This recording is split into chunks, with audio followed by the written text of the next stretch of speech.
Agora está ok. E dentro dessa lógica, né, dentro dessa perspectiva de reconhecimento das atividades desempenhadas pelo grupo de pesquisa, eu queria falar um pouquinho dessa trajetória. O grupo de pesquisa ele surgiu da necessidade dos nossos alunos da graduação participarem da iniciação científica a partir de uma orientação mais específica, não apenas em relação a congressos, eventos científicos, mas principalmente no que diz respeito à produção bibliográfica. Então, o grupo de pesquisa, ele começou lá em 2016, estimulando os alunos a fazerem pesquisas direcionadas a temas atuais dentro do direito do consumidor e, ao mesmo tempo, poderem compartilhar essas experiências através de redes acadêmicas, através de eventos científicos, e essa ideia, ela frutificou, essa ideia, ela ganhou relevo, e hoje nós contamos no nosso grupo de pesquisa com mais de 70 alunos participando, né? Entre os membros efetivos, entre os membros ouvintes, entre aqueles que já tiveram a experiência de uma orientação no âmbito da pós-graduação, aqueles que têm uma vivência profissional, professores, alunos interessados de outras áreas do pensamento. Então, é muito importante e, ao mesmo tempo, gratificante ver o quanto o grupo cresceu. E, ao longo desses 4 anos, nós tivemos o reconhecimento da dedicação dos nossos alunos em uma série de prêmios, né? Nós já tivemos alunos sendo agraciados com prêmios no Comped, né? Com prêmios no Brasil Com Acadêmico, né? Que é o nosso maior congresso relativo ao direito do consumidor. Nós já tivemos uma obra coletiva formada por integrantes do grupo de pesquisa, professores, alunos, premiada com o grande prêmio Ada Peregrine Grinover, né, do Brasil Com. Então, isso nos deixa muito contentes e ver que a estratégia de colocar os nossos alunos como verdadeiros protagonistas nesse debate acadêmico vem dando resultados. Tá? Então, o grupo de pesquisa ele é um grupo aberto, no sentido de acolher a todos que queiram estudar um pouco mais, aprimorar os seus estudos, receber uma orientação mais cuidadosa em relação aos seus projetos de iniciação científica, e é um grupo que tem funcionado sempre às sextas-feiras, encontros quinzenais em ciclos que são organizados e que são previamente informados aos interessados. E hoje é a nossa primeira transmissão ao vivo, né? O grupo ele ganha uma grande dimensão, sobretudo porque muitos dos nossos convidados, o professor Oscar Ivan Prux, a professora Amanda Flávio, a professora Laís Bergenstein, o professor Lorenzo Burrosa, da Universidade de Salamanca, o professor Fábio Schwartz, o professor Luiz Alberto Rocha, o professor Dante Ponte, todos que foram convidados, aceitaram de bom grado ter a possibilidade de estar aqui conosco, compartilhando seu conhecimento, compartilhando sua experiência prática em temas tão interessantes no contexto atual do direito do consumidor. E eu queria chamar a atenção que a aula inaugural de hoje também funciona como lançamento virtual da nossa última publicação conjunta, né? O livro Direito do Consumidor Digital já está disponível, né, no site da Lumen Iuris. É um livro que está disponível aqui no estado do Pará para venda na livraria da Fox. Tá? É um livro que traz uma análise muito cuidadosa desse processo de transição do consumo analógico para o consumo digital, enfrentando temas relacionados à inteligência artificial, ao assédio de consumo, à economia de compartilhamento, fintechs, tutela processual coletiva nesse aspecto virtual e redes sociais, enfim. É um livro que faz um diagnóstico muito preciso do atual contexto em que nos encontramos, em que se caracteriza por uma hiperconfiança nessas novas tecnologias, que não necessariamente são seguras e não necessariamente nos trazem apenas benefícios, né? E o professor Oscar Ivan Prux, ele, nada mais, nada menos, ele faz o prefácio de nossa obra, né? Um prefácio com todo o cuidado que lhe é peculiar e nos deixa muito honrado nos deixa muito honrados de tê-lo aqui conosco, compartilhando seu conhecimento e, ao mesmo tempo, prestigiando o lançamento virtual do nosso livro, Direito do Consumidor Digital. Bem, eu quero registrar que o professor Oscar Ivan Prux vai fazer a sua apresentação, mas quem quiser participar, quem tiver alguma dúvida ou quem quiser fazer algum questionamento, pode fazê-lo, tá, no espaço lá correspondente do chat, e que nós, ao final da apresentação do professor Oscar, vamos iniciar o debate, vamos ter a oportunidade de responder o máximo de questionamentos que forem colocados.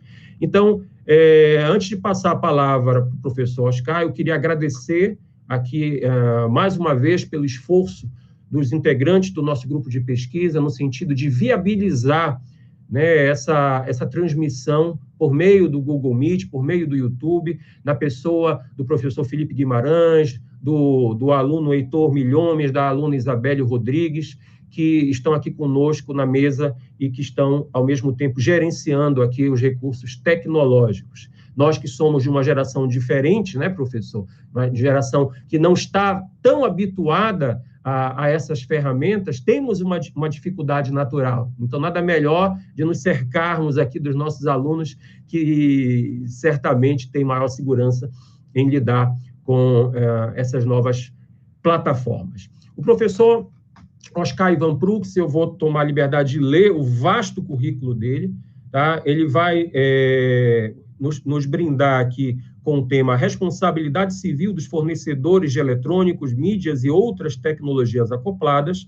O professor Oscar, ele é pós-doutor pela Faculdade de Direito da Universidade de Lisboa, tem doutorado em Direito das Relações Sociais pela Pontífica Universidade Católica de São Paulo, mestrado em Direito em Relações Sociais pela Universidade Estadual de Londrina, tá, com licenciatura em Pedagogia, graduação em Direito pela Universidade Estadual de Londrina, graduado em Ciências Econômicas pela Fundação Faculdade Estadual de Ciências Econômicas.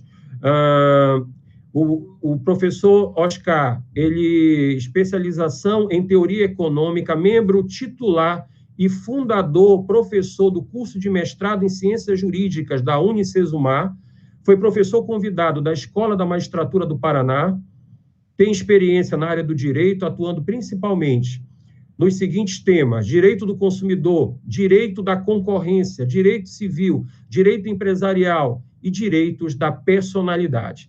O professor Oscar Ivan Prux acaba de ser nomeado membro honorário do nosso grupo de pesquisa, disse a ele, né, ele já é quase um cidadão paraense. E, professor Oscar, tenha certeza que todos aqui estão ansiosos por lhe ouvir. O senhor é uma enciclopédia viva da defesa do consumidor no Brasil e sinta-se acolhido, sinta-se em casa. Tá? Para nós é um grande privilégio contar com a sua participação aqui nessa aula inaugural. Fique à vontade, a palavra é sua. Muito obrigado. Uma boa tarde a todos. Gostaria de dizer da minha grande honra de ter sido convidado, de ter sido lembrado para estar aqui com aqueles que compõem o Grupo de Estudos e Pesquisa Consumo e Cidadania. Não imagine a alegria, isso é uma realização de um sonho, porque nos primórdios do Código de Defesa do Consumidor nunca se imaginava que a gente teria grupos de pesquisa em termos de consumidor. E aí um dia, o ministro Antônio Hermann Benjamin pegou e me disse o seguinte: nós temos que sair por aí e fazer esse código pegar. E um dia nós seremos ouvidos. Esse código vai fazer parte, porque todo mundo dizia que não pegaria. Alegria é imensa, então, eu agradeço muito à instituição de ensino, agradeço muito aos professores e demais membros que estão presentes, saúdo todos aqueles que estão online com a gente, porque, na verdade, nós estaremos durante mais ou menos, disse o professor que a liberdade é 4 horas, mas eu pretendo, né, em no máximo 1 hora, tá, conseguir vencer os assuntos. Então, eu penso que nós vamos com alguns slides que são só imagem, e que dará um tempo bem tranquilo para se falar os demais. Quando a gente vai tratar desses assuntos da área virtual, tudo é novo, né? O ser humano convive com a tecnologia desde que surgiu na Terra. O fogo foi a primeira, a semente e assim por diante. Mas a grande transformação veio depois, quando surgiram as novas tecnologias. Se nós olharmos, e eu pediria que nós colocássemos aí, os slides, começando pelo de número 2, né? A partir de escambo, depois que houve o escambo, passamos a ter relações de consumo, e começaram a aparecer as vulnerabilidades que temos. As clássicas, a professora Cláudia Lima Marques foi uma das primeiras a escrever, são a técnica, a fática e a jurídica. Mas eu gostaria, o anterior, por gentileza. Mas eu gostaria de chamar a atenção para uma delas. Veja bem, quando a gente fala de vulnerabilidade sistêmica, o professor Paulo Dalpai Moraes, ele fala que a vulnerabilidade sistêmica é estatal. Nós não conseguimos aprovar nada. Olha a dificuldade para aprovar PL de superendividamento, né? Olha o esforço que tem sido feito, e agora entrou em regime de urgência, não se sabe quando vai ter. Mas eu aponto também uma vulnerabilidade sistêmica na origem do modelo de mercado que induz a determinadas práticas. Se você não quiser, você não precisa ter meios virtuais, mas o teu táxi é mais caro, a certos serviços você não tem acesso, principalmente em tempos de pandemia.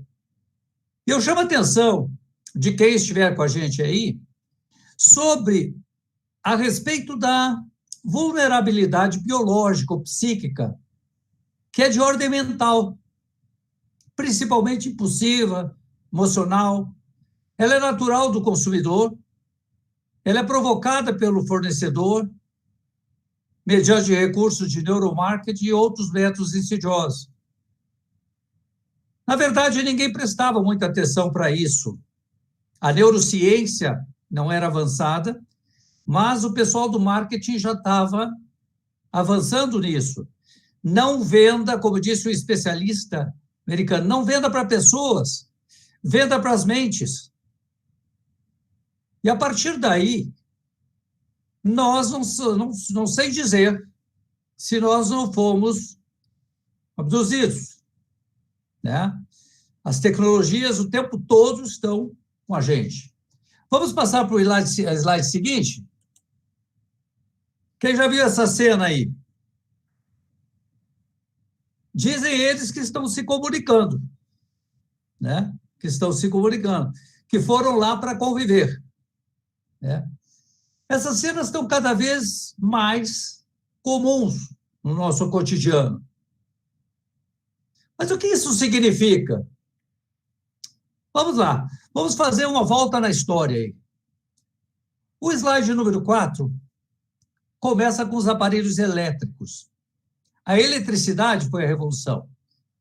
Mas qual é a diferença da eletricidade com o que estamos vivendo agora? O elétrico transforma energia elétrica em um outro tipo de energia. Uma batedeira, uma máquina de cortar grama, um liquidificador. Mas, normalmente, os jovens não se apaixonam por isso, né? Eles não se apaixonam pela máquina de cortar grama, né, para ir lá arrumar o jardim. Então, na verdade, a energia elétrica, ela trouxe eletrônicos para dentro das casas, mas ela não trouxe nenhum problema de dependência ou de qualquer outra ordem. E aí, com essa mudança que nós tivemos, saindo da energia elétrica, que transforma esse tipo de energia, nós passamos a ter aparelhos que transformam energia elétrica em luz, brilho, som e assim por diante. As casas brasileiras, 98% têm eletrônicos. Então, nós temos mais de 7,5 bilhões de linhas ativas de celulares. Então, nós temos mais desses aparelhos que pessoas na Terra. E aí, o Ibope fez um levantamento, que é o slide seguinte, o 6. Em 2002, os internautas brasileiros passaram, em média, 8,36 horas semanais na rede. Já em 2012, essa média já estava em 43. Só em leituras de redes sociais, WhatsApp, em uma média de 3 horas e 39. Isso aí era antes da pandemia. Agora eu recebo na ordem de 400 a 500 mensagens de WhatsApp ou e-mails por dia. E acho impressionante que as pessoas chegam para mim e dizem assim: puxa, mas já te mandei isso faz 1 hora e você não respondeu? Né? Ontem, 1h30 da manhã, um aluno pedia para mim se eu podia estar examinando para ele, né, um resumo para um evento que ele havia mandado e se eu podia responder. E aí nós passamos a conviver na sala de aula, por exemplo, com jovens que ficam o tempo todo no celular. Eles checam, em média, 123 vezes por dia, enviam 50 ou mais mensagens. Isso era antes da pandemia, agora já está mais complicado. Uma vez, eu era coordenador do curso de Direito, fui à sala e vi uma aluna que, ao invés de prestar atenção na aula, estava nas redes sociais. Chamei a atenção. Uma segunda vez, muitos dias depois, eu fui lá e estava ela de novo nas redes sociais. Eu pedi para ela ir à coordenação. E aí eu a ameacei com uma suspensão. Mas depois fiz uma proposta de acordo. Se você topar fazer uma experiência, não vai haver punição. Quem é tua melhor amiga? Ah, é a aluna tal. Era com ela que você estava falando? Era. Então chama ela, vamos ver se ela concorda também. Vamos combinar o seguinte: vocês ficarão 30 dias sem se falar. E depois vocês vão me dizer, vocês vão fazer, vão responder um questionário hoje e um questionário daqui 30 dias. No questionário daquele dia, eu perguntei, melhor é ter ou ser? O que vale mais?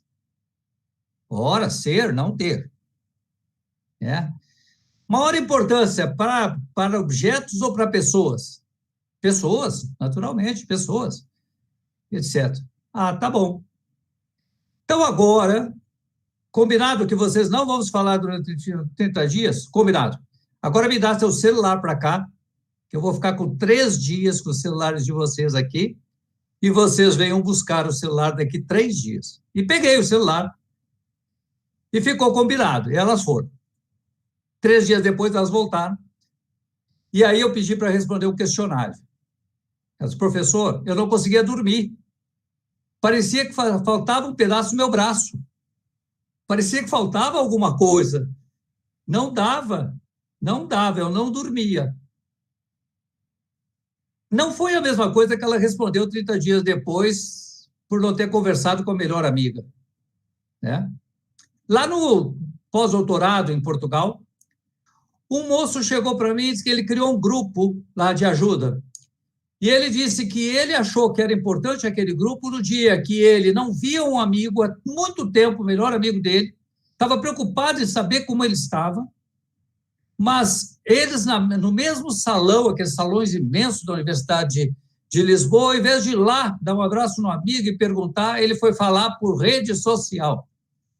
E ele falou, o que está acontecendo comigo? Mas é porque ele não queria ficar desligado dos demais que estavam na rede social. Então, ele ficou falando com um amigo que estava no mesmo salão. Ora, o problema é que não são só os adultos que estão assim. As crianças, As crianças estão cada vez mais envolvidas nesse cenário. 66% das crianças de todo o mundo, entre 3 a 5 anos, já entram nessas mídias. Agora nasceu aqui na família um bebê e os avós aqui em Apucarana, meu cunhado. E ele fala, olha que coisa impressionante, o bebê olha o celular e a gente fala com live com ele, ele entende. Claro, aquele brilho da tela do celular vai para o córtex pré-frontal do cérebro dele e o atrai, magnetiza. E a criança fica só olhando naquilo. Eu conheci, inclusive, uma menina que tinha 2 anos, e as meninas, normalmente, com 2 anos, já dão discurso, né? A partir de 1 ano já estão dando discurso, mas ela não falava, mas ela passava o tempo todo mostrando para os pais qual brinquedo ela queria dentro da internet. E aí eu falei para os pais que tivesse cuidado com isso, porque ela poderia, no futuro, ir para a droga.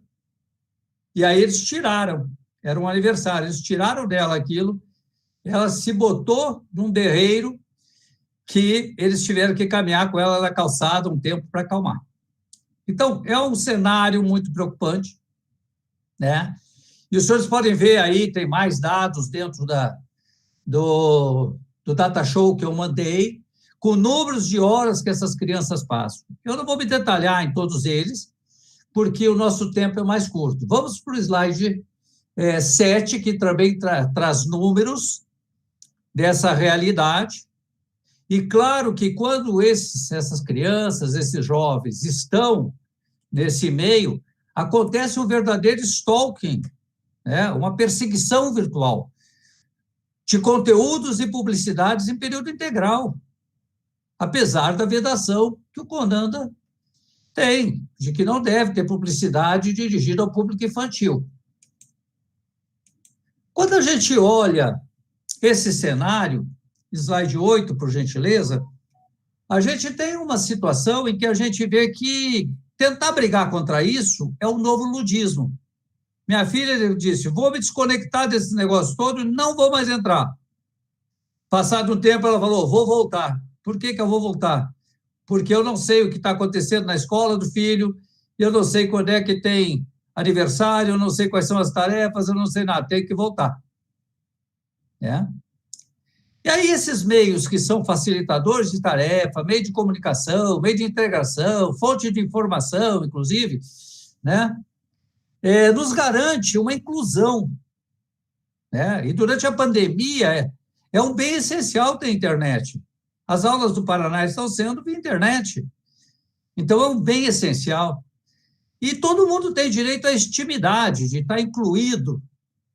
O problema é que nós não conseguimos estar incluídos dentro de um cenário em que eu possa ter um certo domínio. O Facebook agora está recadastrando, por causa da Lei Geral de Proteção de Dados, tenta selecionar os dados que você quer fornecer para ver se ele deixa você chegar ao final.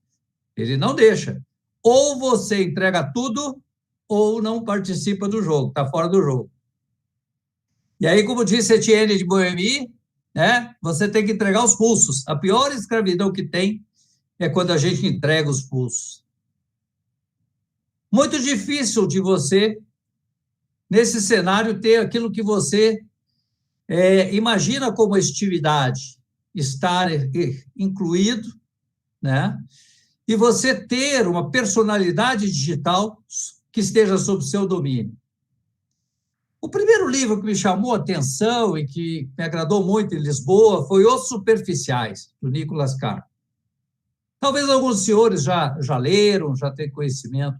O que é que a internet está fazendo com os nossos cérebros, né? Está acabando com a nossa memória, está tornando as frases mais curtas, está afetando negativamente os circuitos neuronais, inclusive atrapalhando você pensar.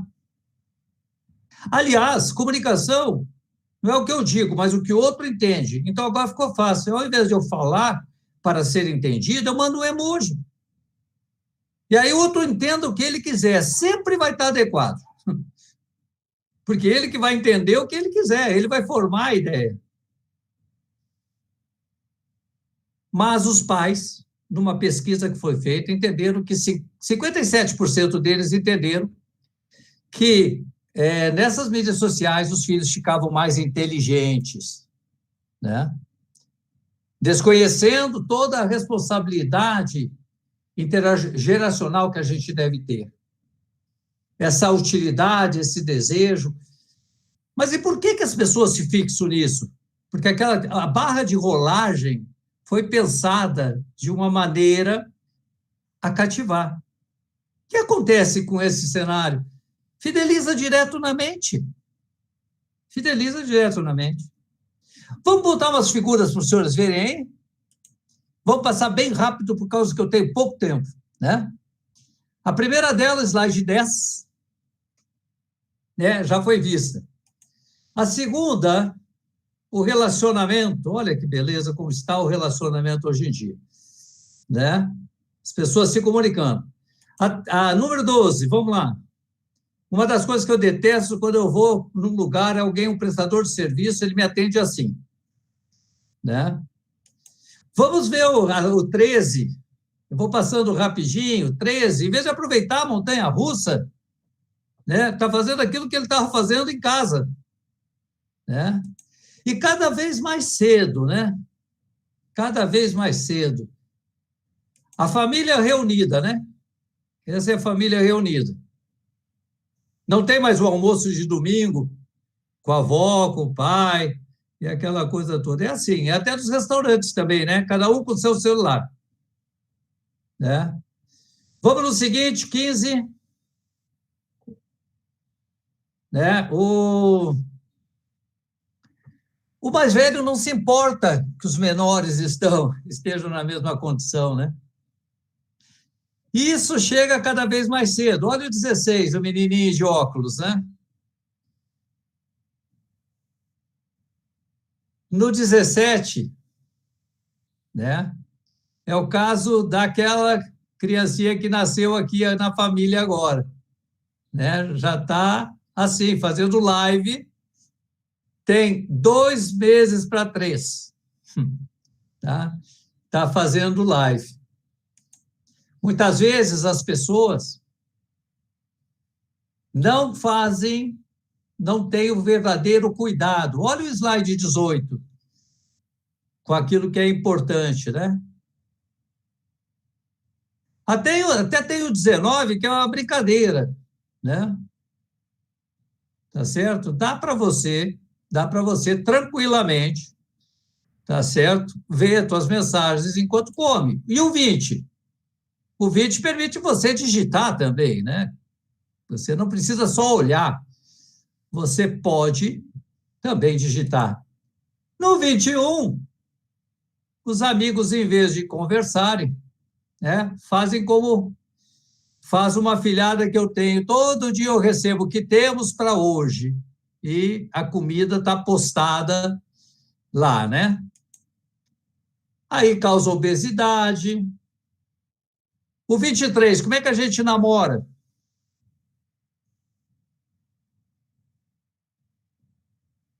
Assim que namora, né? O 24, como é que as crianças brincam? Como é que elas interagem? Será que vocês conseguem rodar o 25? Será que roda? Com ajuda aí?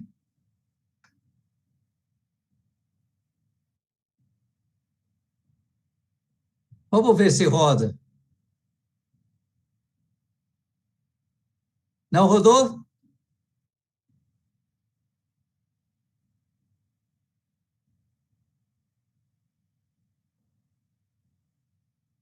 Não rodou.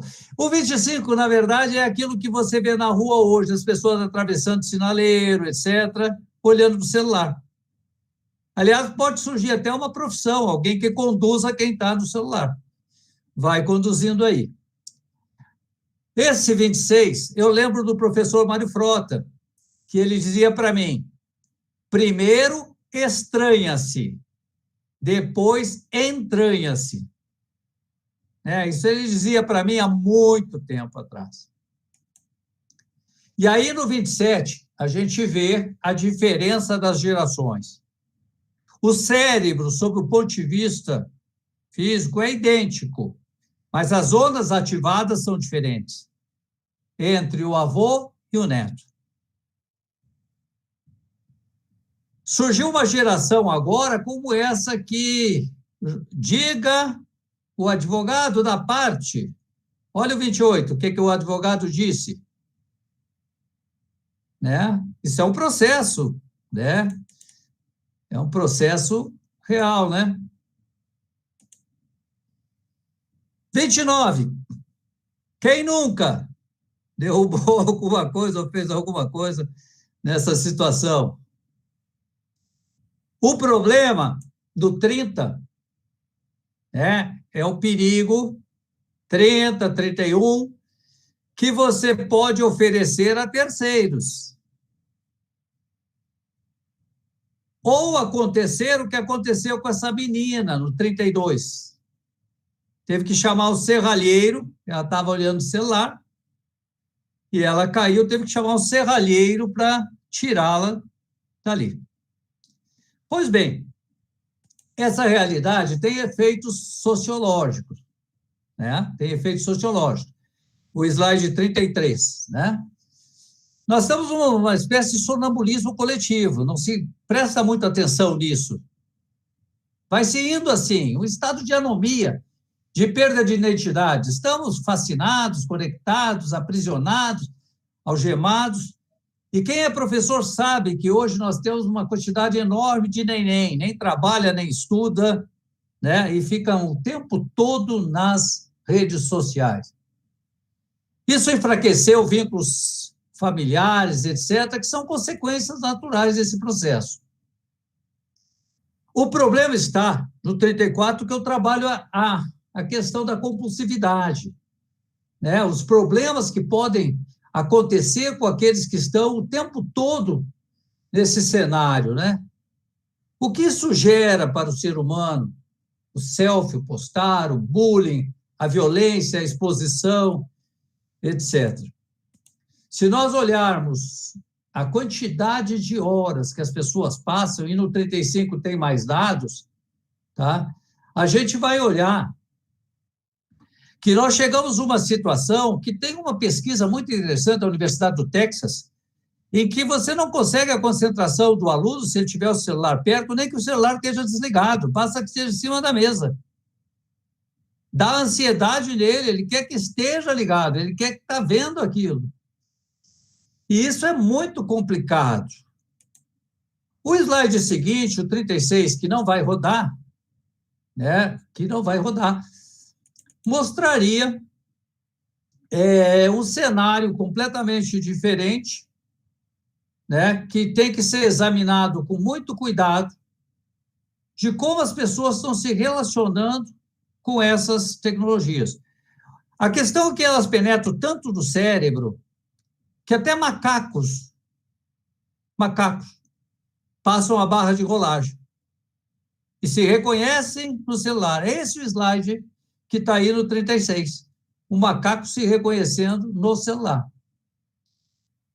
Fiz uma cirurgia o ano passado, coloquei uma prótese e fui fazer fisioterapia. 6 meses de fisioterapia. Encontrei uma quantidade grande de jovens lá fazendo fisioterapia por quê?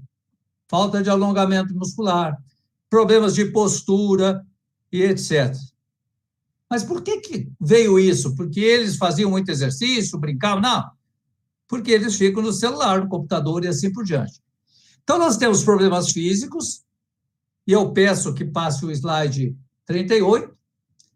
Nós temos problemas que a Organização Mundial de Saúde classifica como doença, no caso dos jogos eletrônicos, que é a salência, a modificação do humor, a tolerância, a abstinência, o conflito, as recaídas sucessivas, enfim, uma quantidade enorme de problemas. Claro que, slide 39, por gentileza, temos obrigação de proteger as crianças, né? Que são levadas ao consumismo por causa dessas tecnologias, há uma erotização precoce, tem prejuízo de aprendizado, né? Eles vão carregar para a vida inteira isso. Se olharem o 40, eu tenho uma obra que eu gostaria de recomendar, cujo nome é Nomofobia. Dependência de computador, internet, redes sociais, dependência de telefone celular. Esse é o nome da obra. Ana Lúcia Spiro King, Antônio Egídio Nardi e Adriana Cardoso. Eles são da área médica e eles trabalham todo esse problema da nomofobia. Tudo que causa para os jovens de prejuízo nesse cenário. Quando a gente observa essa realidade, a gente vê dentro das famílias nossas, vê nas escolas, vê nos lugares aonde a gente vai, a gente começa a se questionar. E aí eu lhes peço para colocar o slide 41. Houve tempo que a gente achava a escravidão, a humanidade achava normal a escravidão. A poluição era uma externalidade. Era um preço para pagar. No caso dos eletrônicos, será que eles não se tornaram drogas lícitas que fidelizam direto na mente? Será que essa conjuntura não é suficiente para justificar que o direito intervenha, que tenha regulação estatal, que tenha responsabilização civil? As questões que nós temos que levantar é a seguinte: afinal, é um cenário inocente? Meras externalidades? Como um preço natural para pagar pelo progresso? Será que nós vamos endossar o que disse o David Sarnoff, que esses meios não são bons nem ruins? A culpa é das escolhas do consumidor? Como quem diz assim, eu deixo a droga em cima da mesa, se você pegar, o problema é teu. É você. Se ele viciar, é a escolha sua. Será que o sistema de proteção ao ser humano não deve ter uma outra visibilidade sobre isso? Se colocarem no slide 42, por gentileza, vão ver que em 1953 já se sabia os problemas que isso causa na mente. Não tinha nem internet naquela época. Nem internet. As primeiras experiências foram com o rato. E o rato que recebeu o estímulo, colocaram um chipzinho no lugar errado no cérebro dele. Foi para o córtex pré-frontal.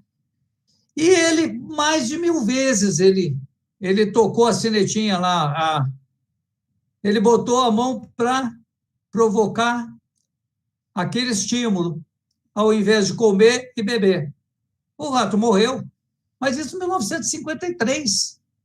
Não é coisa recente, a ciência já sabia disso. Mais tarde, tá? Na Universidade de Tulane, foi feita uma experiência com uma pessoa que não se dava bem na sociedade, tinha uma escolha que, para a época, escolha sexual que, para a época, era fora de padrão, e foram colocar para ele também o chip do cérebro. E o resultado foi o mesmo do rato. Mas, olha, isso aí era meio do século passado. A ciência já sabia disso. Passemos, por gentileza, para o 44. O direito do consumidor traz deveres pré-contratuais, contratuais e pós-contratuais. Será que o fornecedor poderia se isentar, com base no parágrafo 3º do artigo 12, não ter fornecido o produto? Ou o defeito não existe? Ou a culpa é de terceiro? Não creio.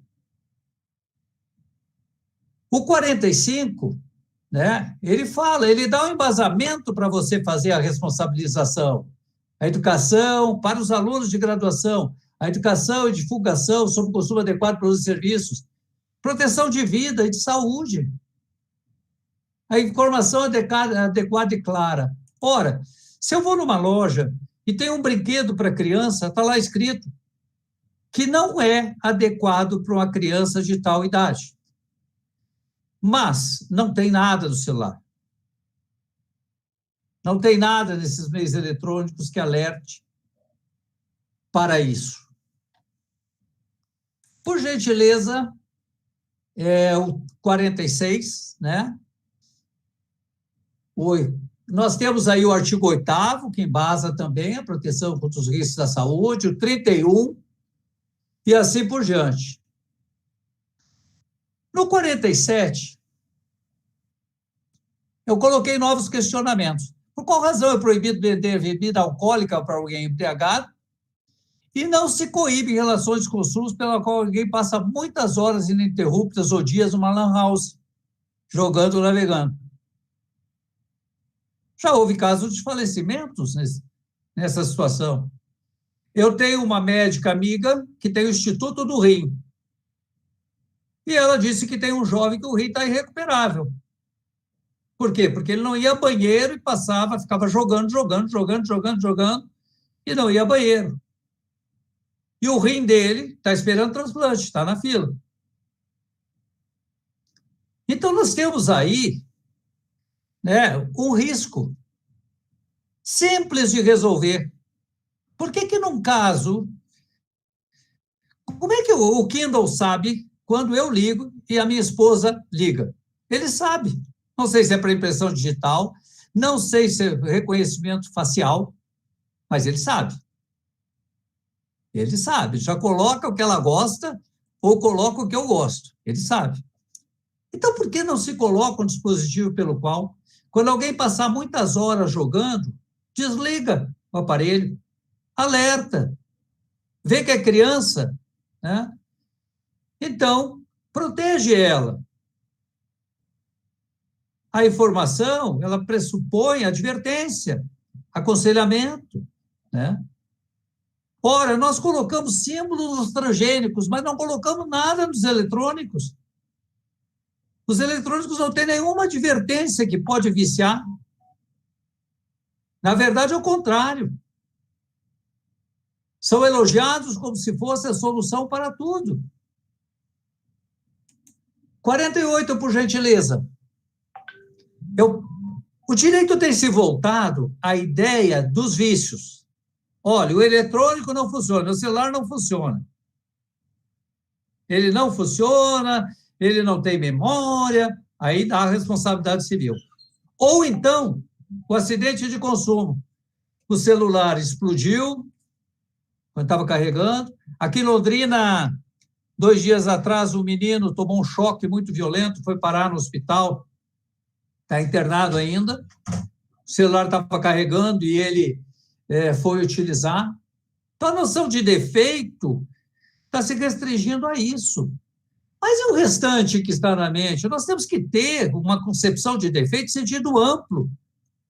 A saúde físico-psíquica da pessoa, o sentido de integralidade do ser humano. Nós não podemos aceitar pacificamente, sem qualquer tipo de regulação ou responsabilização, o que fideliza direto na mente, principalmente das crianças dos mais jovens. É um negócio comercial. No meio virtual não tem nada grátis. Não tem nada grátis. Aquela decisão da Alemanha de que a menina morreu no metrô, faleceu no metrô, e a família pediu acesso dela, acesso à conta dela do Facebook para saber se tinha algum indício do que poderia ter acontecido, mas a amiga que estava junto noticiou a morte, e aí foi transformado em memorial, aí o Facebook se negou a fornecer. E aí, na primeira instância, a família ganhou, alegando que era herança virtual. Houve recurso do Facebook dizendo, se eu abro a conversa da menina, estarei rompendo a privacidade das outras pessoas também. Nessas horas, o Facebook se preocupa com a privacidade das pessoas, dos outros. Bom, foi revertido em segunda instância. A família não se conformou, seguiu em frente. O que pesou na balança no final? É uma relação de consumo. Por quê? Porque tem um negócio atrás disso.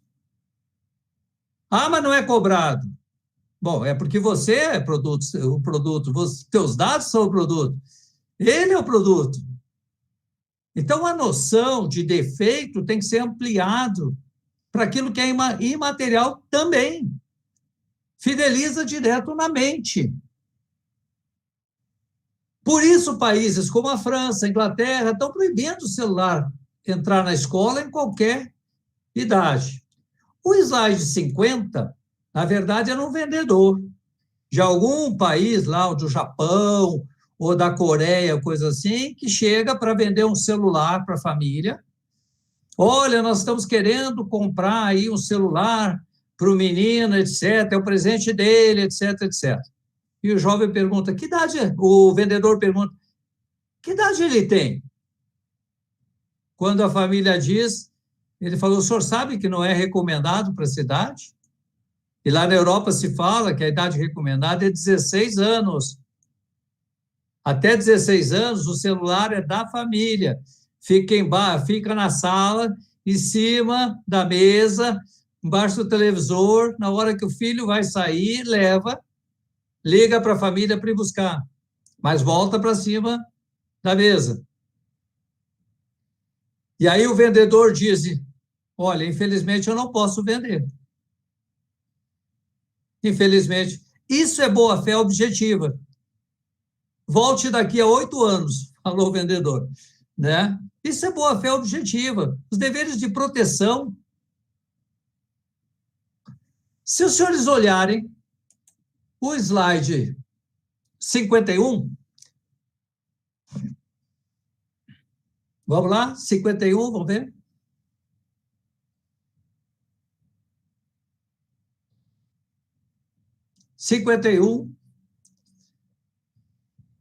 Pela primeira vez, houve uma corte reconheceu haver conexão causal entre o uso inapropriado do telefone celular e um tumor cerebral. Foi numa área previdenciária, tudo bem, mas foi um primeiro reconhecimento de que uma pessoa que fica o tempo todo com muito uso de celular vai ter problemas. Problemas cerebrais, problemas físicos, etc. E aí houve uma sentença que condenou um fundo estatal a pagar uma pensão para essa pessoa. Foram 15 anos em que ele trabalhou com o Winchester dele, né, pertinho daquela emissão de ondas, que a gente não sabe o que vai causar depois de 20, 30 anos. E aí a gente não pode esquecer que nós temos aquela discussão sobre os riscos de desenvolvimento. Quem paga essa conta? Nós, consumeristas, dizemos assim, se o progresso é benefício de todos, seu preço não pode ser pago só pelo consumidor. Até porque qualquer indenização é internalizada. Mas as nossas sanções administrativas não funcionam, que seria uma forma de você também penalizar. E a influência do direito norte-americano muitas vezes leva a entender que isso aí é preço do progresso e não cabe indenização. É preocupante esse cenário, muito preocupante. Se os senhores olharem o cenário final, o slide 53 é um teste, só para depois, se o pessoal quiser fazer, para ver se está aí viciado em celular, né? É um teste. Mas vamos voltar ao de conclusão, o 52. Em 1989, Renato Borrusso já dizia o seguinte, se o jurista se recusar a aceitar o computador que formula um novo modo de pensar, o mundo que certamente não dispensará a máquina, dispensará o jurista. Será o fim do Estado de Direito e a democracia se transformará facilmente em tecnocracia. Eu tenho um aluno de grupo de pesquisa, orientando, que está escrevendo sobre o que fazem os algoritmos nesse cenário. Como eles podem discriminar, como eles podem prejudicar, e assim por diante. Vivemos um cenário em que uma empresa de seguros te oferece 30% se você aceitar baixar o aplicativo dela para ser monitorado 24 horas por dia. Vivemos um cenário entre que o Google pagou mais de 10 bilhões de dólares por uma empresa de relógios que monitora a saúde da pessoa. Com certeza, o Google não espera recuperar esse dinheiro vendendo relógios. Ele quer os dados da saúde da pessoa. Através deles, né? Através deles, muito do que vai acontecer na nossa vida, o crédito, o plano de saúde, o preço, e o que eu faço, as conclusões discriminatórias que eu tenho, vão acontecer por força dos vieses dos algoritmos. O direito precisa acordar para isso. Saúde não é apenas ausência de doença, como diz a OMS, é bem-estar físico e mental. E a partir do momento que eu não consigo dormir sem o celular na cabeceira, é porque tem algo errado que entrou no meu cérebro. Meu córtex pré-frontal não é o mesmo do que era. Aquela luzinha que vai para dentro da mente estimula endorfina e dopamina. E a partir daí é bem difícil se desligar. Esse cenário clama para que o direito acorde, chame a neurociência e passe a responsabilizar os fornecedores dessas tecnologias. Fizemos uma evolução muito grande no direito ambiental. No direito ambiental fizemos, e tem inúmeras teorias. Está na hora de fazer nesse cenário dos eletrônicos. Muito obrigado por me ouvirem. Eu tenho uma alegria imensa de poder participar do vosso grupo, né? Espero que me aceite para sempre e devo dizer o seguinte: o lançamento do livro é para mim uma imensa alegria. Recomendei a todos os meus alunos, estou esperando chegar os meus exemplares para disponibilizar para eles. Que nesses tempos de pandemia, Deus abençoe a todos. Muito obrigado. Não poderíamos ter começado o nosso ciclo de estudos de uma melhor maneira, né? O professor Oscar Prux nos brindou, né, com um diagnóstico sensível, crítico e muito realista da atual sociedade de consumo imersa nessas novas tecnologias, né, e cada vez mais dependente de uma realidade virtual que tanto nos prejudica. Professor Oscar, tenho certeza aqui que os nossos alunos estão entusiasmados, ficaram muito contentes com a sua exposição, e eu queria já iniciar aqui o nosso debate trazendo alguns pontos de discussão que, a meu ver, vão ao encontro daquilo que o senhor bem colocou na sua apresentação, né? Hoje, muito se propaga e muito se divulga os aspectos positivos dessa imersão tecnológica, né? A nova realidade virtual, ela seduz, ela coloca o consumidor em meio a tantas escolhas que, em tese, vão garantir a ele uma melhor qualidade de vida, né? Quando nós falamos do dinamismo do comércio eletrônico, quando nós falamos da economia de compartilhamento e a sua pretensa sustentabilidade, quando nós falamos da abertura de novos espaços para o empreendedor de si mesmo, né, nos aplicativos de entrega de encomendas. Então, o mercado, ele vende essa realidade como uma realidade encantadora, né? E como o senhor bem coloca, hoje, eu diria que nós somos reféns de um estado de hiperconfiança tão nocivo, que agravou o nosso risco, né? Agravou o risco de, por exemplo, nos colocarmos numa posição de perigo em relação à nossa incolumidade física e mental, agravou o risco no que diz respeito à nossa privacidade, né, vulnerando os nossos dados pessoais, agravou o risco da nossa intimidade. Então, eu acho, professor Oscar, que a palavra-chave aí nessa discussão é como lidarmos com essa hiperconfiança do consumidor. E como o senhor bem coloca, o direito ambiental evoluiu, o próprio direito do consumidor evoluiu, mas eu acho que o direito do consumidor digital precisa evoluir para aquilo que até a professora Cláudia Lima Marques tanto defende, né? Que é uma nova etapa de um controle e, ao mesmo tempo, de uma maior responsabilidade dessas plataformas. E, a meu ver, tá, só há controle e só há responsabilidade se nós tivermos uma participação responsável do Estado nesse processo de regulação.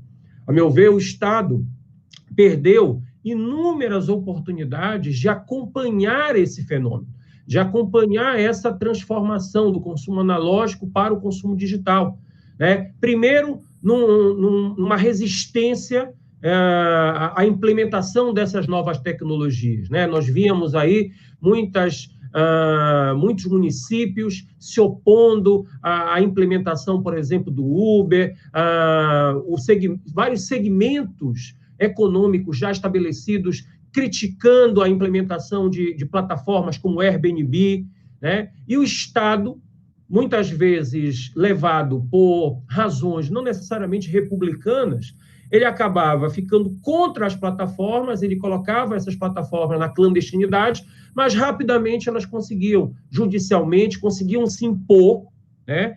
E principalmente essa imposição se deu em razão da própria sedução que foi feita em favor do consumidor, né? Que abraçou essas novas tecnologias, e o Estado perdeu, digamos assim, a sintonia com esse movimento.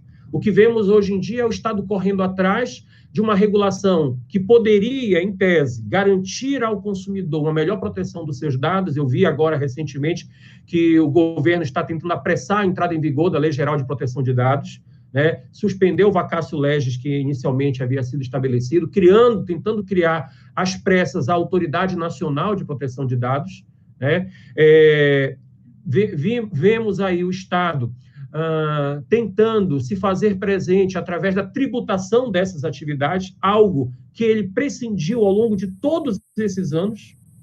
Então, professor Oscar, como é que o senhor analisa o papel do Estado dentro desse contexto para exercer justamente esse papel de controle da hiperconfiança do consumidor, né? E como o senhor bem coloca ali, não há como responsabilizar o consumidor, não há como dizer que essa é uma escolha livre, né? Que ele foi lá, que ele foi e espontaneamente expôs os seus dados pessoais, porque uma coisa é certa, né? Ninguém quer ficar de fora dessa realidade tecnológica, ninguém quer ser um outsider. Então, necessariamente, você vai concordar com uma cláusula abusiva que preveja lá uma regra de privacidade falha, né? Mas quem é que tem que estar ali? É o Estado dizendo, olha, essa é uma cláusula abusiva, anula de pleno direito e que, portanto, não pode estar presente nesse contrato. Ou você se adequa à nossa realidade, ou esse contrato será, como um todo, considerado inválido, né? Então, eu queria ouvir um pouco o senhor em relação a isso, professor Oscar, aproveitando ainda mais da sua presença aqui conosco. É uma grande alegria, professor, e eu gostaria de dizer o seguinte, não são só os danos, como o Nicolas Carr coloca, que ele foi para a montanha, porque as bibliotecas da Europa estão digitalizadas, as americanas também. Então, ele fez sucesso jovem ainda e ele pesquisava na biblioteca, como eu encontrava lá em Lisboa, encontrava em Coimbra, encontrava os luminares do direito pesquisando do meu lado ali. Mas isso não existe mais, então é pelo meio digital. E daí ele vai para a montanha para escrever. Só que daí ele pegou o que ele tinha escrito antes e o que ele escreveu depois e observou que as frases dele eram mais curtas, as ideias menos profundas, e assim por diante. Bom, esse é um tipo de dano. O outro tipo de dano, com a minha experiência de mercado, trabalhei para grandes empresas, inclusive uma na área de alimentação, a maior do país, maior que todas as multinacionais somadas. A quantidade de dados que eu recebia do consumidor, quando eles me passavam um nome para dizer, liga para essa pessoa aí que tem um problema. Eu sabia tanta coisa da vida daquela pessoa que eu me impressionava, mas como, tá certo? Mas como que vinha com, essa pessoa entrou na justiça, consumidora, contra a nossa empresa, ela trabalha no fórum, ela é auxiliar da juíza tal, a foto da casa dela é essa, é este o bairro, tá certo? A renda média do bairro é isso, ela faz esse trajeto. Eu recebia uma quantidade de dados inimaginável sobre a pessoa. E aí, para que isso está sendo utilizado? Por que o Estado tem que intervir urgentemente? Para que utiliza? Agora, na Covid, está sendo utilizado para quê? Ora, eu tenho problemas de crédito. Então, qual é a minha estratégia? A minha estratégia. Eu vou dizer que eu vou renegociar, mas, na verdade, eu vou fazer o seguinte, eu vou deixar de cobrar agora para cobrar depois, mantendo o mesmo juro absurdo, estratosférico. Quer dizer, é o melhor negócio do mundo, né? Manter o empréstimo lá e o cara vai dando de pouquinho em pouquinho, mas mantendo a 4,5%, 4%, se for cheque especial ou coisa assim, perto de 10%, e assim por diante. É o melhor negócio do mundo. Não corre risco, porque aquele já está cativo, né? E, aliás, o Bauman fala muito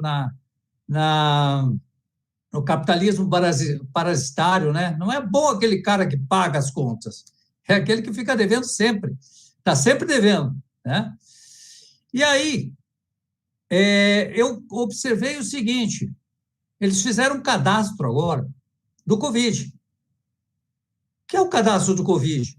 Eu quero saber se aquela pessoa tem risco de perder o emprego, o setor dela pode fechar, pode reduzir a empregabilidade em 50%. Então, eu vou começar a restringir uma série de coisas para ele. Ah, ele teve Covid? Teve. Então, vamos botar uma pré-existência aqui, que com a pré-existência libera o preço.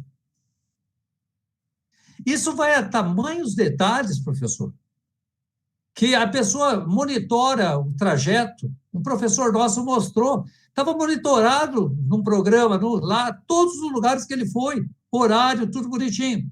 Aí, qual é a conclusão? O professor deles sai todos os dias, segunda-feira, às 8 horas da manhã, de tal endereço e chega no endereço tal. O professor Felipe sai no endereço tal até o endereço tal. Agora já faz quase 60 dias que eles não vão para esse endereço. Não tem justificativa, ele nunca mais foi, etc. Colocou o endereço no lugar? Não, não colocou. Mas ele está restrito pela pandemia? Não. A empresa dele está presencial. Então, ele perdeu o emprego. Ele é risco se oferecer. Mas o professor Felipe, o carro dele, depois de sexta-feira, às 11 horas da noite, na garagem. Agora, o carro dele, sexta-feira à noite, na zona de bares e restaurantes de Belém. Opa, vamos olhar os dados da esposa para ver. Eu acho que ele se separou. Se ele se separou, repartiu o patrimônio. A análise de crédito tem que ser outra. Então, tem um banco de dados de Covid para cercear. E quem não vive esse mundo, não imagina. Agora, eu que recebia um dossiê, as pessoas falam, mas como é que pode tanta informação? Tanta informação. Então, nós estamos desprotegidos. O Estado teria necessariamente que intervir, agora com a autoridade de proteção de dados, isso tem que ser rigoroso, tem que ser auditado por empresas, tem que ser uma mentalidade internacionalizada. Nós temos que criar, nem que a gente delegue para a iniciativa privada fazer isso, mas especialistas da área para auditar isso e fazer funcionar as sanções administrativas que não funcionam. Uma vez, há uns 15 anos atrás, 10, 15 anos atrás, aconteceu um único caso de sanção administrativa em que eu participei da reunião com a empresa e a multa era 3,2 milhões. E o único preocupado ali era eu. 3,2 milhões não representava nada. o lucro daquele ano foi 52 milhões de dólares, depois de distribuídos os dividendos e tudo. As sanções administrativas não estão funcionando. O Estado tem que participar. Ou, lá nos Estados Unidos, eu perguntava, você não se preocupa com isso? Não, eu tenho, porque quem se preocupe por mim? A autoridade. Lá na Europa, o Bill Gates autorizou pagar 70 bilhões de euros de multa para fazer um acordo para não entrar nessa briga. Para não entrar nessa briga. O consumidor está desprotegido. Precisamos realmente do Estado. Mas Estado legislador, Estado executor, Estado juiz. Me coloco à disposição para os demais aí. Obrigado, professor, pela pergunta. Obrigado, professor Oscar. Eu acho que o Felipe tem umas perguntas da plateia aí para o Heitor.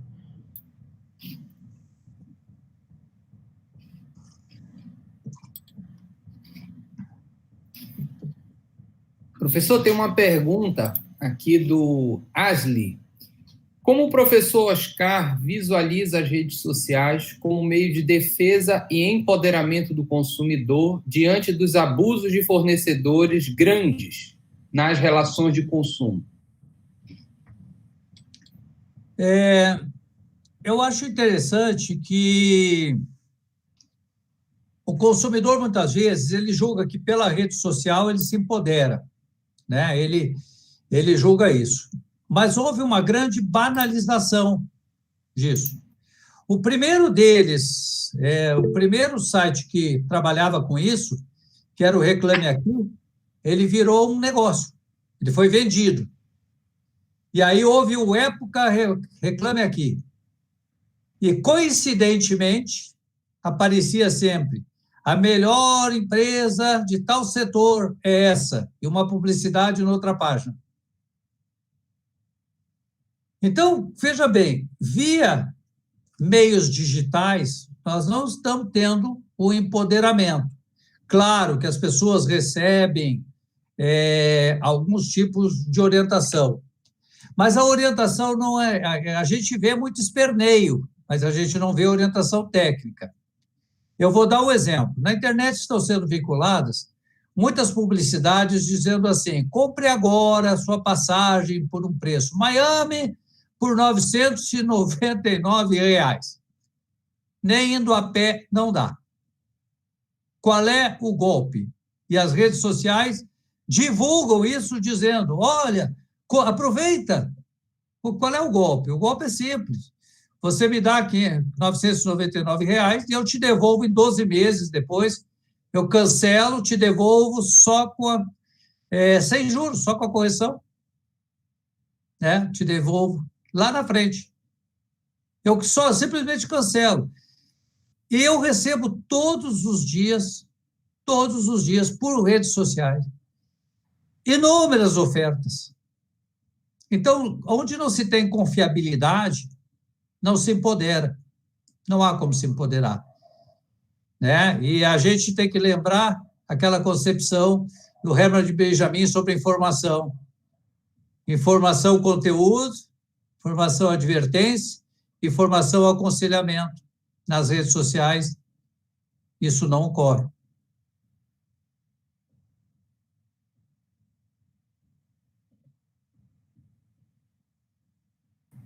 Perfeito, professor. Tem mais uma colocação aqui do Hugo.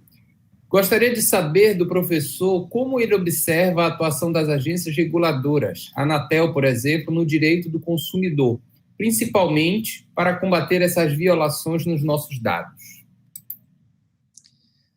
Eu vejo com muita tristeza. Quando as agências foram criadas, a esperança era grande. Naquela época havia conselhos de clientes nas operadoras. Eu pertencia ao conselho da Telepar. A gente era ouvido, a gente reclamava em nome do consumidor e a direção tomava providências. Aí vieram as agências reguladoras, acabaram com os conselhos, sei lá, e colocaram meios de acesso. Mas o que nós temos, na verdade? no primeiro momento, eu achei até normal que eles foram buscar funcionários no próprio meio que trabalhava com cada área. Então, veja bem, a Anatel foi buscar funcionários em quem trabalhava com telefonia, e essas pessoas trouxeram seus vícios da iniciativa privada. Mas era até normal, porque não podia pegar alguém de um outro setor lá e colocar lá. Mas o tempo passou e a situação não mudou. Houve a captura, né? O fiscalizado capturou o fiscalizador. E os meios de acesso, de solução dos problemas, eles são uma enganação. A ANS, por exemplo, divulga que no site dela resolveu 98% das reclamações. Só que nós temos, só em São Paulo, 415 mil ações. Quem é que está precisando de uma cirurgia urgente e vai fazer uma reclamação lá na Anatel?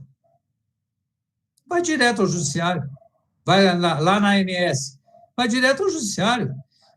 Tá? Então, dizer que solucionou 98%, a falácia. Eu vejo com muita preocupação, nós temos várias agências reguladoras que não têm diretores nomeados, porque não interessa ao poder político, porque daí garante maiorias direcionadas, tendenciosas. É aquilo que, nessa área, né, se fala de captura. O problema da captura. As nossas agências estão dispostas a favor dos fornecedores. Elas estão para regular o mercado? Sim, elas querem sustentabilidade para aqueles que fornecem, mesmo que isso custe uma série de turbulências para o setor. Observe-se que, na área de saúde, por exemplo, o número de usuários vem diminuindo. Observe-se que desapareceram os planos individuais. Né? Hoje, 83% é coletivo, que exclui o idoso, exclui o desempregado, né? E tem os falsos coletivos. Então, eles arrumam todas as maneiras e assim por diante. Eu vou dizer como é que funciona uma agência reguladora. Eu tive o celular aqui, furtado num assalto, aqui em casa, e pedi aos assaltantes que jogassem num terreno baldio. E a polícia diz, olha, bloqueia o celular. Eu bloqueei. E agora espera, passou o dia, eles vieram aqui em casa. Agora libera para nós tentarmos localizar os criminosos. Certo? Eu apelei para a agência reguladora, para a companhia e nada. Só na hora que eu apelei para o QI DIC, em 2 minutos, ligou uma pessoa de lá, o que o senhor precisa. A nossa agência reguladora vai acionar a diretoria agora. E foi tudo resolvido em minutos. Não deu tempo de eu agradecer para a pessoa que eu pedi socorro para ela, né? Pedi socorro. E não deu tempo de eu agradecer. Estava tudo resolvido. Assim elas estão funcionando. Agora, para os mortais, é a tragédia dos comuns. Obrigado, professor. Temos uma última pergunta, para não lhe cansar, mas já lhe cansamos. Não, olha, eu não canso. Eu me alimento disso. Bom. Eu me alimento disso. Muito bom, obrigado. Heitor, você tem a palavra. Olá, professor, boa tarde. Boa tarde. Bom, o senhor levanta uma questão interessante sobre a vulnerabilidade do consumidor diante da questão dos dados, e eu faço a reflexão de que, historicamente, as marcas, os fornecedores sempre buscam se associar a grandes mídias ou a celebridades para transparecer, para repassar ao consumidor essa imagem de confiança. e isso desde a mídia impressa, depois rádio e televisão, sempre as grandes marcas buscam essa associação com grandes veículos e com grandes celebridades. Eu acho que o que a nossa modernidade digital traz, um agravamento dessa situação, através da coleta de dados, porque o consumidor passa a estar vulnerável não só ao assédio geral, mas a um assédio pessoal e direcionado de acordo com o seu perfil de consumo, com os seus gostos, com, enfim, as suas, talvez até mesmo ideias de consumo, uma mera busca no navegador ou uma conversa entre amigos próxima ao celular, gera uma captação desse áudio, dessa conversa, que é repassada ao setor de mídia, né, das plataformas de redes sociais e tudo mais, para atingir o consumidor nessa propaganda direcionada. Então, a gente está conversando aqui sobre a história da viagem a Miami, por exemplo, e logo em seguida o Instagram já nos está mostrando a promoção dessa mesma viagem. E as mídias as redes sociais acabam mesclando tudo do que tem de mais novo com o mais antigo. Então, ao mesmo lado, a gente tem os influenciadores digitais, as celebridades televisivas e tudo isso contribuindo para esse assédio direcionado. Eu acho, e aí é o que eu quero lhe perguntar, na nossa modernidade hoje, digital, de acesso aos dados, de compartilhamento dos dados pelas empresas, eu acho, o senhor acha que a gente já está pronto, ou as agências reguladoras, o judiciário, enfim, o poder público em geral, para se falar em um compartilhamento das responsabilidades, não só do fornecedor direto do produto, mas de toda essa cadeia que funciona para gerar hiperconfiança ao consumidor e torná-lo vulnerável a esse assédio de consumo? Muito obrigado pela pergunta. Quando a gente fala de vulnerabilidade, alguns autores falam em vulnerabilidade situacional. Aquela situação que você está, em que você tem uma perseguição, por isso que eu usei a expressão stalking publicitário. Eu liguei para um cirurgião em Curitiba para perguntar a ele se ele poderia me atender, que eu queria conversar com ele. Mas eu queria fazer perguntas sobre como é que funcionava uma cirurgia para colocar uma prótese. E quando eu desliguei, imediatamente eu comecei a receber publicidades, já de prótese, fisioterapia e um monte de coisa. Essa perseguição, esse stalking, tá, ele está tão grande que eu li um artigo outro dia, o título era Habeas Mente. Pelo amor de Deus, me deixe em paz. Habeas Mente. Em vez de habeas corpus, habeas mente. Era o artigo que eu li. Nós estamos cercados por isso, perseguidos por isso, e a nossa sociedade não está preparada. O próprio Google, ele descobriu que ele não tinha mulheres na faixa de 24 a 32 anos. Mas por que ele tinha tão pouca mulher trabalhando lá? Ele quis saber. Os algoritmos que selecionavam quem ia concorrer ao emprego tiravam pontos delas porque elas estavam na idade que normalmente gostam de ter filhos. Esses vieses, se o próprio Google não sabia, imagine nós. Imagine o judiciário hoje classificando as ações para botar numa pastinha. Basta que o advogado utilize uma palavra indevida e seu processo vai para outra pastinha. E vai no pacote.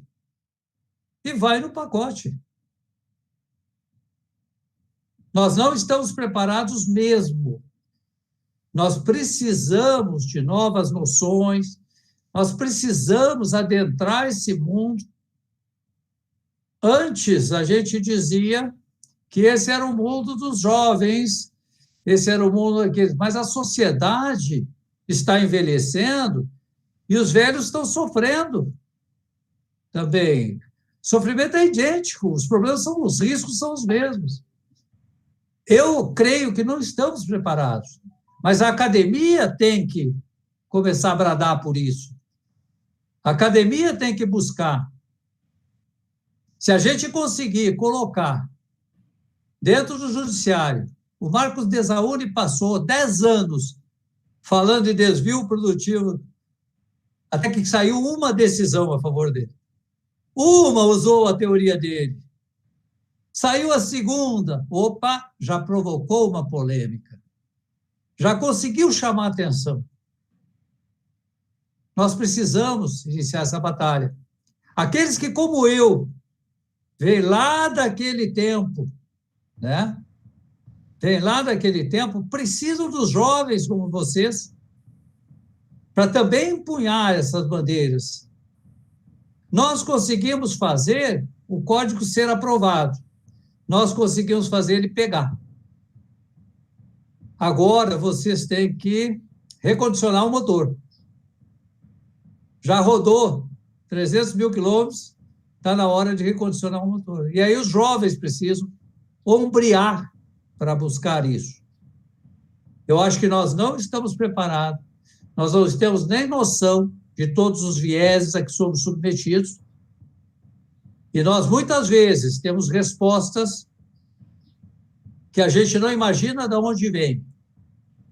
Eu aconselhei a não fazer um contrato com juro de empréstimo, com juro mais baixo do que o do mercado brasileiro, 300 milhões de dólares com um clique. E eu falei, sugiro à diretoria que não faça. Você está maluco? É a metade do juro do Brasil. Uma empresa conceituada. Mas você leu todas as cláusulas, você vai ter que entregar tantos dados para eles, e lá tem uma cláusulazinha só assim, nós podemos compartilhar esses dados com qualquer empresa na qual nós tenhamos interesse, participação ou interesse. Eu falei, até a vida de vocês vai para dentro desse pacote. Vocês, diretores, vai até a vida de vocês nesse pacote. O juro é mais baixo? É. Fácil? É só um clique. Só um clique. Mas tudo aquilo que coloca você em risco, melhor não, né? Melhor não arriscar. Professor Oscar, dentro dessa sua última intervenção, a professora Cláudia ela tem uma expressão bem simbólica, né? Nós não temos mais nenhum direito de estar sós. A inteligência artificial, ela se adonou do nosso tempo, dos nossos dados pessoais, que nem o direito à solidão, né? Você é provocado a todo momento com estímulos a partir de hábitos que foram traduzidos por meio dos algoritmos e que isso passa a definir mais ou menos o seu perfil e o modo como essa inteligência vai interagir com você, né? E o senhor coloca uma coisa que é muito importante, né? Eu me orgulho muito de fazer parte dos professores do direito do consumidor, porque o direito do consumidor ele sempre esteve na vanguarda das principais conquistas sociais, principalmente no Brasil nos últimos anos, né? E em relação ao consumo digital, isso não vai ser diferente. Se nós observarmos quem é que está trazendo para esse debate, quem é que está colocando todas essas vicissitudes, né, desse admirável mundo virtual em debate. Recentemente, estamos prestes a aprovar o projeto do superendividamento, que trata do assédio de consumo. A Lei Geral de Proteção de Dados há um diálogo de fontes muito claro com o direito do consumidor em relação à tutela da privacidade e dos direitos básicos do consumidor. E sempre é o código, né, que se antecipa, é o direito do consumidor que se antecipa a esse debate. E olha que nós não temos a mesma condição econômica que tem as grandes empresas, como o senhor bem coloca aí, porque hoje em dia, principalmente, né, no âmbito das demandas de massa, principalmente no âmbito de uma tutela jurisdicional individualizada, o consumidor ele se coloca numa desvantagem tão grande que ele se submete a uma estratégia, uma litigância estratégica das empresas que lhes permite testar teses.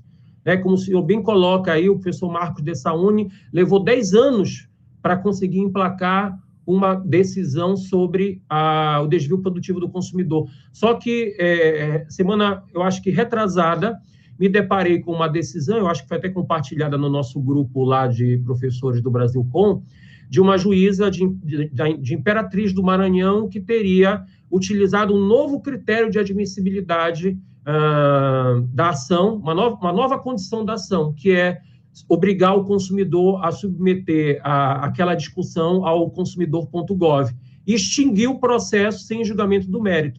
E aí, quando você analisa todo o contexto daquela matéria, né, você percebe, olha, quem está patrocinando essa informação? É o escritório que conseguiu o êxito. E aí você começa a se deparar com algumas decisões teratológicas como essa, e que, aos poucos, elas ganham um certo eco na jurisprudência, e aí vai desfazer um preconceito, vai desfazer um clichê judicial, né? Hoje nós nos deparamos aí com vários clichês judiciais difíceis de superar, como, por exemplo, o mero aborrecimento, como, por exemplo, a indústria do dano moral, né? Então, é dentro dessa lógica que, a despeito dessas dificuldades, eu continuo acreditando aí no direito do consumidor, que sempre vai estar na vanguarda aí dessa defesa, e a academia, ela tem um papel-chave, nossos alunos têm um papel estratégico nessa mudança de comportamento dos juízes, do Estado no exercício da política nacional das relações de consumo, do legislativo em relação ao aprimoramento das normas de consumo. Eu não sei se tem mais alguma pergunta. Professor Felipe, tem mais alguma pergunta, professor Oscar? Eu acho que não. Não, né? A gente já tinha encerrado aqui as perguntas. Professor Oscar, o senhor tem a palavra para suas considerações finais, fique muito à vontade, e aproveito mais uma vez para lhe agradecer pela gentileza, pela disponibilidade, pela riquíssima oportunidade que nós tivemos hoje aqui de aprender com o senhor. Olha, o agradecimento é todo meu. Na verdade, eu aprendo todos os dias, né? Eu tenho, para mim, que se eu puder deixar um legado, será aquilo que eu escrevi, né? Aquilo que eu coloquei, os alunos que eu tive.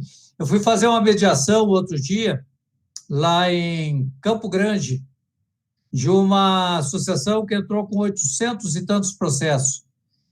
E eu fui lá para fazer a mediação porque o juiz de lá disse que foi meu aluno. Mas eu não lembro dele, né? Não sei quando, não sei aonde, eu não lembro dele. Ele disse que foi meu aluno, até estranhei que ele sobreviveu. Mas me chamou lá e disse assim, olha, eu estou te chamando para que a gente ache a melhor solução para este caso. Ou seja, harmonia, equilíbrio, proteção das pessoas, os valores do direito fundamental, humanos, valores do direito à personalidade. Então, eu te chamei exatamente para isso. E aí eu consegui articular uma solução completamente diferenciada, fora da causa de pedir e do pedido e da contestação. As partes, elas fixam os limites do contraditório, inicial e contestação. Mas o mediador, ele não precisa estar vinculado a isso. Eu sou mediador pelo Estado do Paraná, mas eu fui lá em Campo Grande, na Vara de Direitos Difusos e Coletivos. E daí eu fiz uma mediação com esse viés de proteção das pessoas, etc. Deu certo, está tudo encaminhado, deu bonitinho, e a gente vai evoluindo. O que a gente espera? O consumidor não espera ter lucro, enriquecer com o direito do consumidor. O direito do consumidor é o direito mais próximo dos direitos humanos. É isso que a gente quer. É isso que a gente espera. Nós todos temos como característica ser filhos de Deus e consumidor. O tempo integral. Filho de Deus e consumidor. Consumidores somos todos nós. Então, se nós não tivermos a devida proteção, nem o próprio mercado vai subsistir. Não vai haver fórmula mágica. E a minha grande alegria de estar com os senhores nessa tarde foi ver jovens vindo ombrear com a gente. Foi ver jovens que estão agora, né, levantando essa bandeira. Miguel Reale disse para mim, não, mas o meu projeto de Código Civil é de 75. Eu falei, mas boa-fé objetiva, função social do contrato, tudo é do Código de Defesa do Consumidor. Está na hora de nós, novamente, tomarmos a dianteira. Está na hora da gente fazer uma revolução. E aí nós vamos poder realmente dizer que nós fizemos um bem para toda a sociedade. É aqueles que os senhores conhecem, é o meu neto, que sabe mais que eu no celular, que tem 8 anos, e eu quero que ele, o pai dele tem 35 livros publicados, eu quero que ele consiga, tem mais de 5 milhões de citações na internet, o pai dele, mas eu quero que ele um dia tenha condições de fazer isso, e não seja alguém em que a comunicação esteja restrita à ponta do dedo. Espero para o meu neto que ele tenha isso, e eu acho que todos esperam aí que seus filhos, seus parentes tenham a saúde físico-psíquica de forma integral. Vamos nessa luta, né? E eu peço aí aos mais jovens que adotem aquele lema da favela. Como dizem os manos, tamo junto? Se estamos juntos, é nós, né? Muito obrigado, que Deus abençoe todos vocês aí, tá certo? Me coloco à disposição, estarei sempre à disposição para participar do grupo. Me avisem, por favor, das reuniões para eu poder entrar e poder acompanhar. Eu estando por aqui, estarei junto, e eu, professor Denis, fico aguardando aí os livros chegarem, né? Fico aguardando os livros chegarem para poder disponibilizar para os alunos, e terça-feira temos novo compromisso, né? Exatamente. Temos uma banca de qualificação da Janaína Vieira, que está aqui, né, e certamente será mais uma excelente oportunidade de ouvir o professor Oscar na sua arguição. Professor Oscar, muito obrigado mais uma vez. Eu queria agradecer a audiência dos integrantes do nosso grupo de pesquisa. Tá? Nós tivemos uma audiência sensacional. O grupo esteve em peso aqui presente, e isso é um sinal muito claro da relevância do seu nome dentro desse nosso debate. E, professor, agora que o senhor é membro honorário do grupo de pesquisa, o senhor está convidado ad eterno para nossas reuniões. Vou lhe mandar o nosso cronograma. Tá? A próxima reunião que nós teremos é no dia 11, tá? 11 de setembro. Vamos ter aqui a participação do professor Luiz Alberto Rocha, que também escreve no livro Direito do Consumidor Digital, vai apresentar aqui o tema que era justamente, que foi tratado no livro, né? Vou ler aqui para vocês. Por um clique, como a Lei Geral de Proteção de Dados Pessoais possibilita o consentimento involuntário de fornecimento de informações de particulares a empresas. Então, é tudo dentro da lógica que acabamos de discutir hoje com o professor Oscar. Professor Oscar, eu peço que aguarde só um pouquinho, a gente vai encerrar a transmissão ao vivo pelo YouTube, tá? E eu agradeço a todos que nos acompanharam, nossos alunos, sempre com o interesse que renova o nosso entusiasmo em continuar aqui no exercício da docência, no exercício dessa atividade que é tão reconfortante, tão rica para todos nós. Muito boa noite a todos, muito obrigado pela ajuda aqui do Heitor, da Isabelle, o professor Felipe, sempre um grande parceiro, e eu dou por encerrada essa transmissão e convido a vocês, próximo dia 11 de setembro, novo encontro do grupo de pesquisa, presença do professor Luiz Alberto Rocha, que vai tratar do artigo que ele apresenta em sua obra Direito do Consumidor Digital, que, volto a lembrar, está disponível para venda no site da Lumen Iuris, está disponível também na Fox, a livraria Fox, para quem tiver interesse em se aprimorar e entender um pouco desse lado B do mundo virtual. Muito obrigado. Dou por encerrada a nossa transmissão aqui pelo YouTube.